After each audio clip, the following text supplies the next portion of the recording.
Hello friends, welcome back to the channel. As you saw, I'm having my tofu egg salad on toast. Again, it is the miche sourdough from Wegmans. I've been having that for a couple of weeks now. Super good. I always recommend that one. I'm just gonna take a quick look at what I'm doing today, but I will tell you, I am very excited about this week because this is the last week of 2021 where I'll be like actively working. And I'll be taking a holiday break, which is so exciting.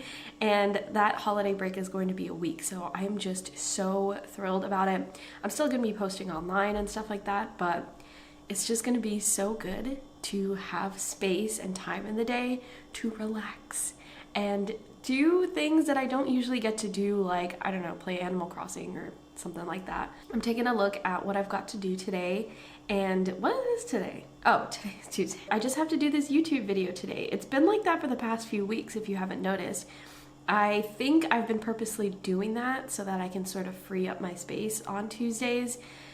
Usually video days are the more intensive days because that's when I spend a good chunk of time in the night editing. It is the week before holiday break. So it's pretty quiet actually. I think in the first few weeks of December it's total chaos and it's super busy and it's wild.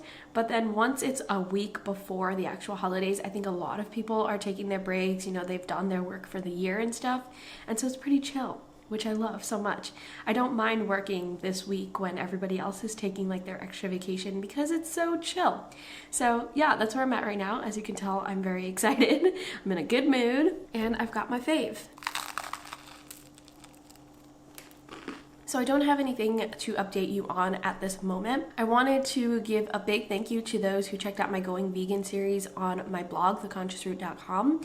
I've been noticing that a lot of people are checking out the ultimate grocery list that I created, which makes me so happy because I had a blast creating that free PDF.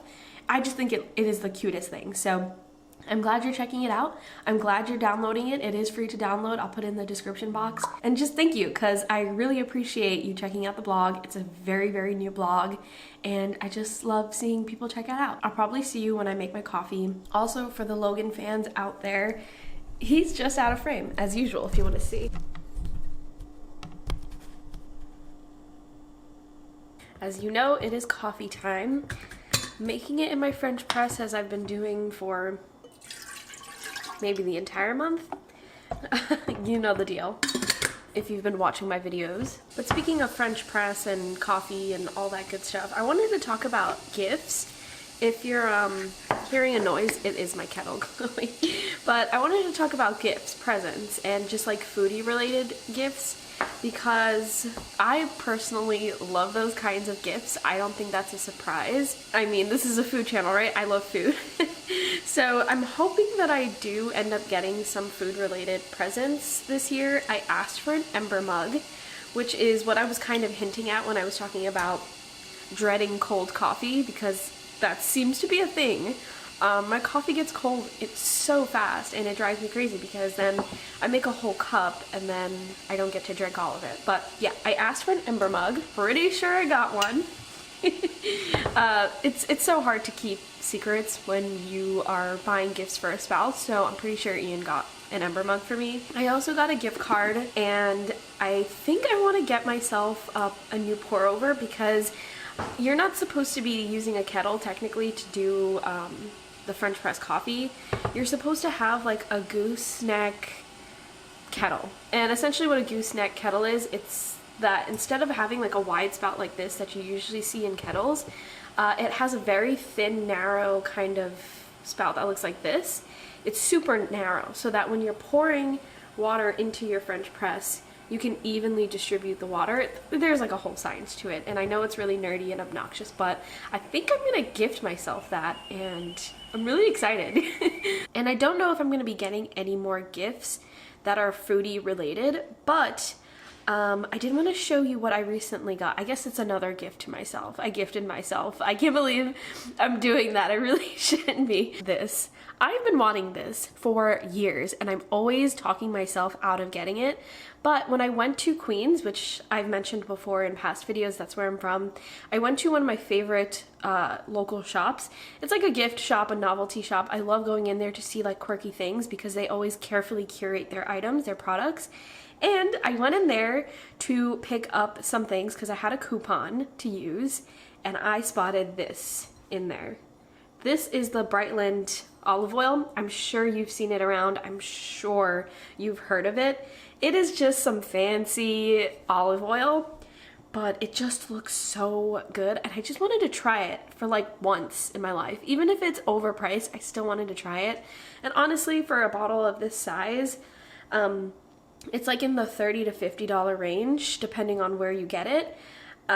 So that's not actually bad if it's like really high quality olive oil. So because I saw it in the store, I'm like, you know what? This is the closest I'm ever going to be to this bottle of olive oil, because every other time that I see it, it's either like online or in an ad or something. And so I got it. I couldn't help myself. I cannot wait to try it. I haven't tried it yet.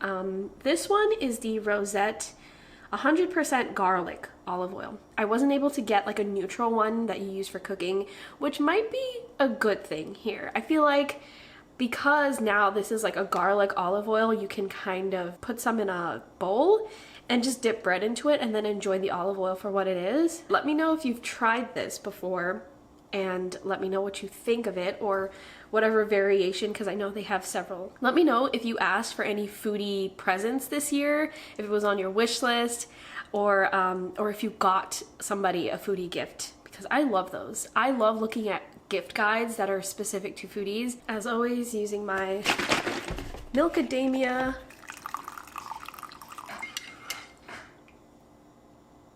there it is. My lovely mug. Everybody is in love with this mug. I got it at Lockwood Gifts, which is the same place where I got the Brightland olive oil. It's a small shop in Queens, New York.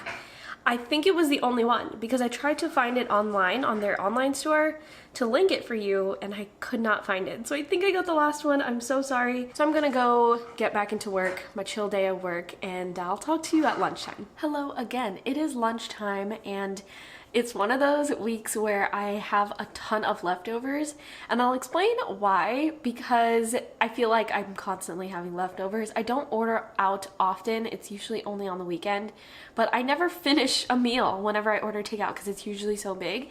So then I end up having a lot of leftovers. Also, I was in New York very briefly, and when I visit New York, I try to go to my favorite restaurants that I used to frequent and just order takeout and just keep it at home for leftovers so that I can enjoy New York eats while I'm here. So the leftovers that I have today is pizza. So I'm gonna unflop this. Maybe I can do it right here. Here you go. I just have some leftover pizza. It's 3 pretty small slices.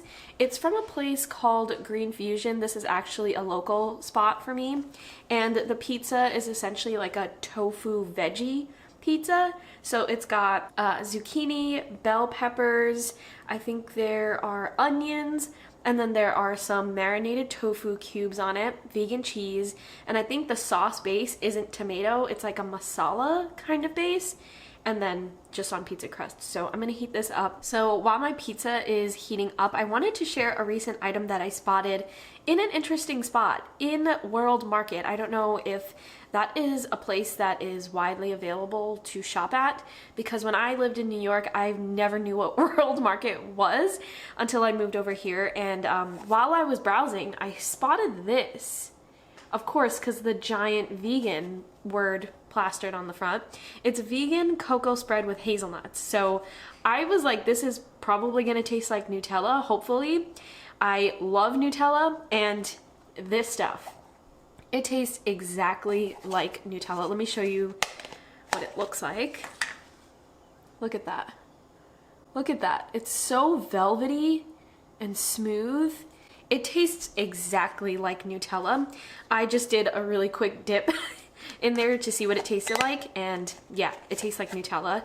So I got strawberries. Sorry for the plastic packaging, but I got some strawberries to go with it. I don't know if I'm gonna have this as a snack, but I just wanted to share a product that maybe isn't well known.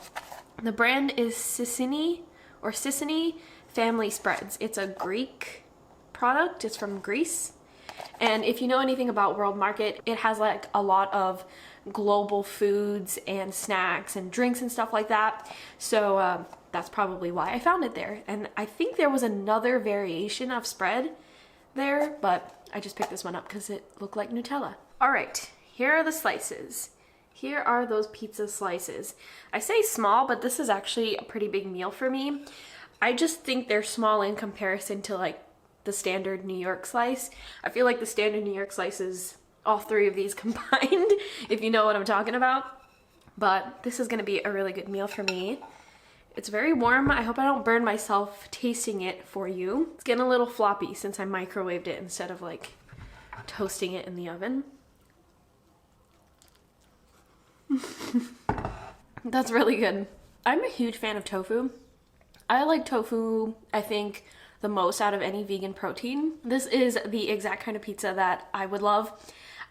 Tofu, veggies, I'm glad that they like load it up with the vegetables. And the cheese is like pretty impressive. See that, but it's really, oh, look at that. It's really ooey gooey. And the sauce, I love that it's not like a basic tomato sauce. They put a little bit of extra seasoning to make it like a masala sauce. So it's all in all a really unique experience when it comes to pizza. That's all I've got for lunchtime. I'm gonna go eat this and not make an embarrassment in front of the camera. And I'll talk to you a little bit later. All right, y'all, it is dinner time and I'm going to be making crispy tofu with broccoli, steamed broccoli and noodles, and then some sauce that I can come up with. So the way that I go about doing these recipes is basically, I've mentioned this before, but I write out a list of dinner recipes on Saturday when I go grocery shopping, and then I make those recipes throughout the week for dinner. So that's how I came up with this idea this time. And I never really have a set sauce for these noodle dishes. I kind of switch it up every single time I make this dish, which is a common dish for me. This is like a repeat kind of meal for us. I am going to do something with sesame oil, some garlic cloves, liquid aminos, which is just another form of like a soy sauce that you can use, some sugar. I have coconut sugar here, and then I have sriracha. So I'm going to measure out some measurements of each of these ingredients, create a sauce, put it to the side, and then I'm going to be tossing it over brown rice noodles. This is just the one that I get at Wegmans. I have the broccoli over there. I'm gonna go chop it up and put it into my steam basket so that I can steam. And right now the tofu is in the oven because that takes the longest to cook, and it just bakes and gets crispy and it's awesome. Then everything is gonna tie in together. As always, I will show you what it looks like, but yeah, let's get to it. All right, you know the drill. This is me just showing you that the noodles are being soaked, and then I made a sauce which came out super great. It had a great umami flavor, and then I chopped up some green onion to top everything with, and I steamed some broccoli, which was super simple to do. And then you'll see in a second that the dish came together really well. It was super delicious. Like I said, it's a classic for us, but that is all for this week's video. Thank you so much for watching. I'll talk to you in the next video.